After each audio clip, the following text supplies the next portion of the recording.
We used to live in a parsonage, so we didn't have to go very far to worship on Sunday mornings. Our house was 1 block away from our church.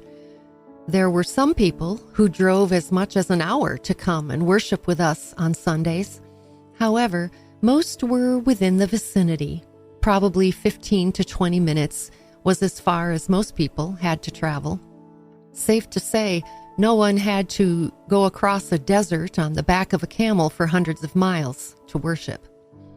Why did the wise men come seeking the newborn king? Matthew chapter 2, verse 2 tells us, "We have seen his star in the east and have come to worship him." It was common in those days for dignitaries to come and pay homage or to bring a tribute from their foreign land to newly born royalty. But these wise men didn't make the trip for the sole purpose of presenting gifts of gold, frankincense, and myrrh. Their trek across the desert wasn't to bring a message of congratulations from the Persian king. These travelers weren't stopping in while on a sightseeing tour. The Magi came to worship.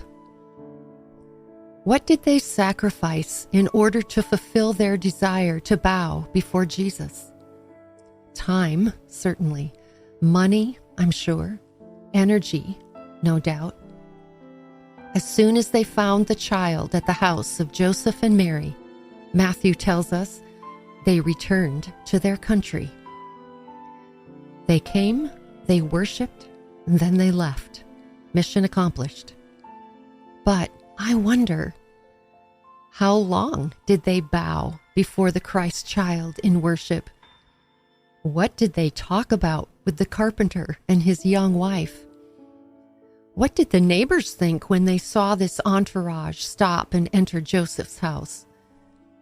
Were the Magi fully aware that this was God's own son, the Savior sent to die for their sins? Or were they just being obedient to the call to follow that star, and understanding came later?